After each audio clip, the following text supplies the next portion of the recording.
Chaos and confusion on a local college campus. This is the call that we never want to receive. Students barricaded inside classrooms after a gun goes off. No, man, I'm just trying to get an education. Hundreds of high schoolers visiting campus when it happened. Police say one of them was responsible. Dozens of panicked parents rushed to school, a day they'll never forget. And I told her I was on my way, and she said, "Please don't come, I'm scared for you." I was trying to tell them to stay calm, hugging everyone around me, praying to God that I would stay safe and that He would show me a sign that I would stay safe too. Another reminder of guns in our schools, a community still on alert tonight. And tonight there are new charges for the high schooler accused of shooting himself on campus today. Winston-Salem police charged Shannon Pitts with multiple counts related to having a gun on school property. Good evening, I'm Chad Silber. And I'm Sydney Moore. Investigators say Pitts goes to Winston-Salem Prep and was visiting Forsyth Tech on a school field trip. They say he was in the bathroom and shot himself in the hand. He went to the hospital for treatment and is now out. It's still not clear what led up to the gun going off. The incident put the campus on lockdown for hours. The college's president says today tested the resolve of their campus. Today was a very difficult day, but as always, we came together, followed the plans we had practiced, and took care of each other in true trailblazer fashion. I realize that it will take us time to process what happened on campus today and get back to normal. Students at Forsyth Tech have the rest of the week off. It's unclear what discipline Pitts could face from the school district. The lockdown today sent students from sitting in their desks to hiding behind them. It interrupted classes all over campus. WFMY News 2's Hannah Jeffrey spoke with students trapped in an emergency. Classrooms erupted with chaos. However, it wasn't a lecture or even schoolwork that was interrupted for some students. It was a school newscast. And that's exactly when the journalists behind the desk figured out they had turned into the subjects. Alexis Flincham was practicing for her school news segment when a loud warning came over her headset. I was in our TV studio, and I just hear "get down" over the headset. And then I get a notification on my watch from the tech alerts that said there's a shooter at the Strickland Center, which is the building I was in. Flincham's mind going to the worst case scenario. You see things that happen on the news all the time, and you read about all these stories, but you never think it's going to happen to you. Flincham is a broadcast journalism student at Forsyth Tech. Just a few days ago, they were covering the Nashville school shooting. It was kind of weird going from keeping up with news stories, keep up with the news and what's going on in the area, to being the news. And it was terrifying because you think, am I going to get to do that? Not far from Alexis, those same thoughts going through her classmate, Jabari Taylor Reed's head. It's very ironic, I'll say that. We report the news and we never expected to be the news. After the hours-long lockdown, the class was allowed to leave, but the memory of what happened, I was just, glad that it wasn't worse. Reminding them of what's truly important. Tell your people you love them, because you don't know when you're going to be in that situation. You always think it can't happen, or it'll never happen to me, or it's always so far away, or I live in a small town, nothing like that could ever happen, but it absolutely can. Alexis and Jabari say they were in a rush that they left some of their belongings here at school. School is closed for the remainder of the week, and officials do say there will be mental health resources available for students. For now, reporting live here in Forsyth County, I'm Hannah Jeffries, WFMY News 2. Hannah, thank you. The lockdown impacted students all over the Triad today. Winston-Salem, Forsyth County Schools and Stokes County Schools had students on Forsyth Tech's campus today, too. We heard from the high schoolers and college students trying to make sense of what happened. A lot of parents, there's a lot of parents in our class with kids, and their anxiety was really high about getting back home to their kids and everything. It's happened a lot of times, and just kind of don't really expect it to happen to you. I was trying to tell them to stay calm, hugging everyone around me, praying to God that I would stay safe and that He would show me a sign that I would stay safe too. We're just trying to, fulfill our lives, and the fact that we have to worry about going into either the grocery store or a school or a church to try to better ourselves is always something to think about. Winston-Salem Forsyth County schools already had the rest of the week off for spring break. They go back in 2 weeks.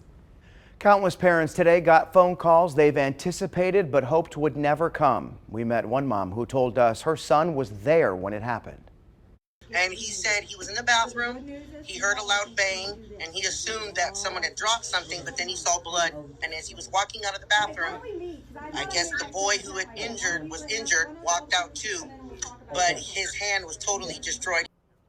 Alyssa Castillo's son said it looked like an accident and couldn't believe someone would bring a gun on a school visit. That made him mad. He said, if that's true, he said, what are high schoolers bringing guns to a field trip for at a college? He said, he said, everyone here is trying to learn. And today's turn of events were especially upsetting for Castillo because it opens old wounds. Her son is a student at Mount Tabor.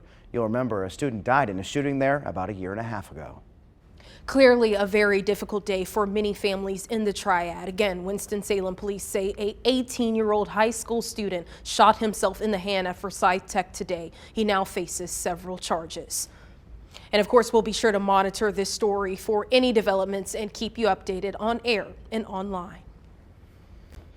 Now to another developing story we are following tonight. Former President Donald Trump will face criminal charges. A grand jury indicted Trump today connected to a hush money investigation. Investigators say the former president paid an adult film star $130,000 to keep quiet about an alleged affair. It's still unclear what charges Trump is facing. He'll be the first former president in history to face criminal charges. The grand jury isn't just thinking, you know what, I think it's more likely than not that these crimes occurred. The grand jury is saying, yes, go ahead, go into a courtroom, and we think you, prosecutor, can show that very high bar, that you can clear that threshold of proof beyond a reasonable doubt. Trump called the indictment the greatest case of political persecution and election interference in U.S. history. As you know, he is running for president in 2024. Legal experts say he is still eligible to run even with a pending indictment.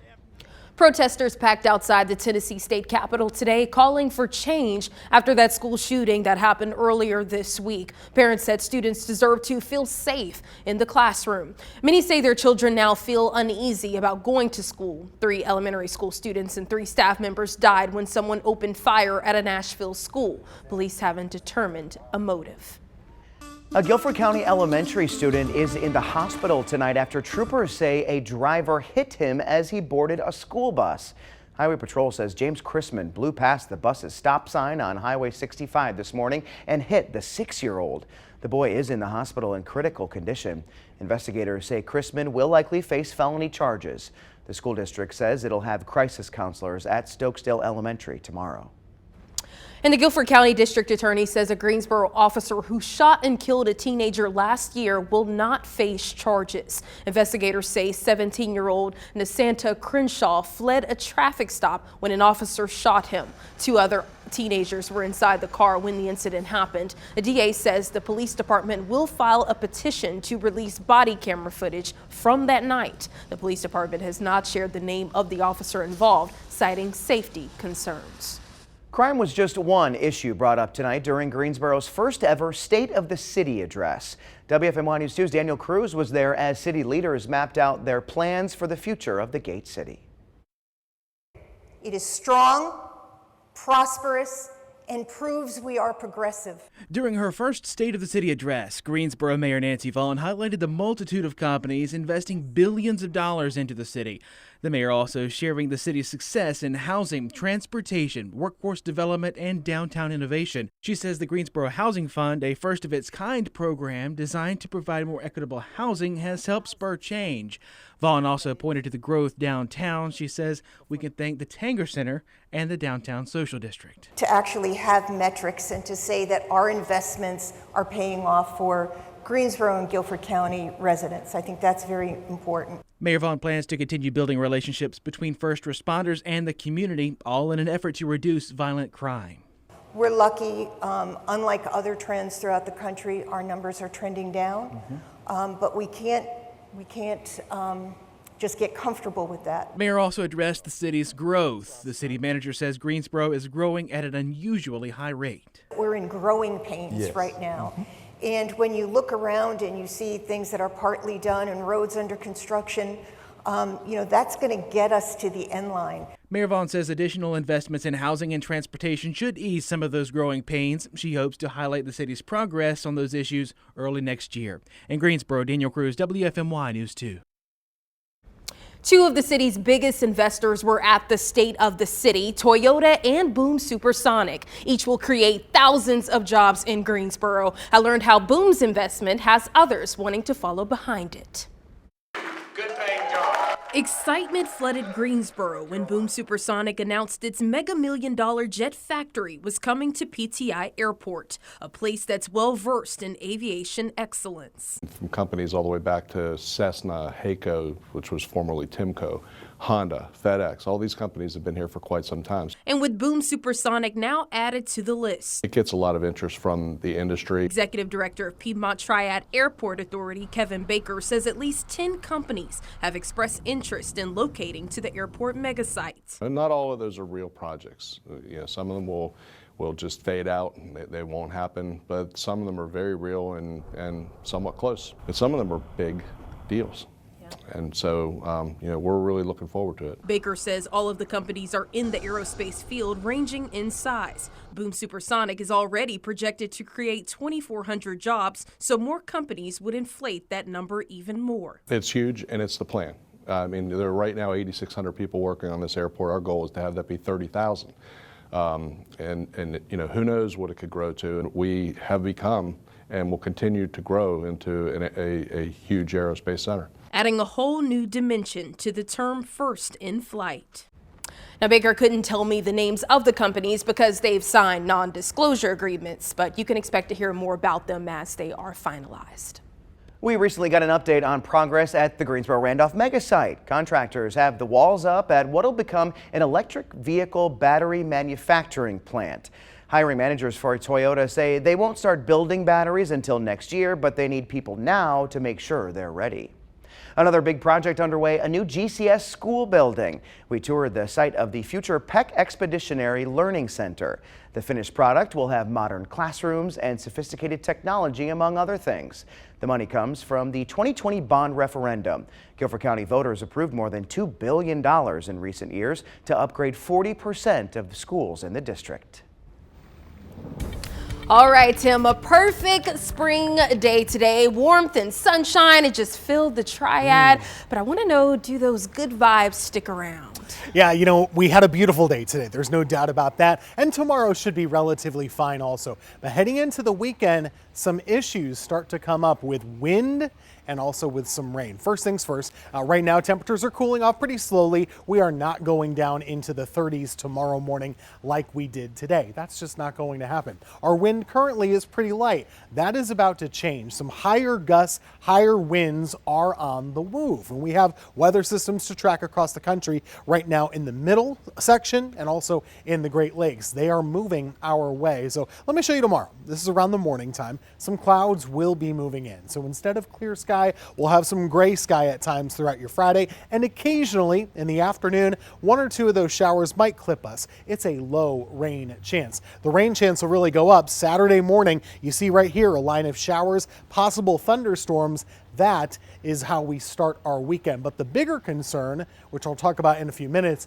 will be the high wind gusts that come in on our Saturday. Tomorrow, not as big of a problem. 40s for the morning, upper 60s for the afternoon. It is breezy, but not terribly windy. We will have that low chance of a stray shower. High temperature is 68 for tomorrow afternoon. 69 for your Friday. You can hold me to that. Coming up, I'll tell you how bad some of these winds could be and what you can do to prepare on Saturday.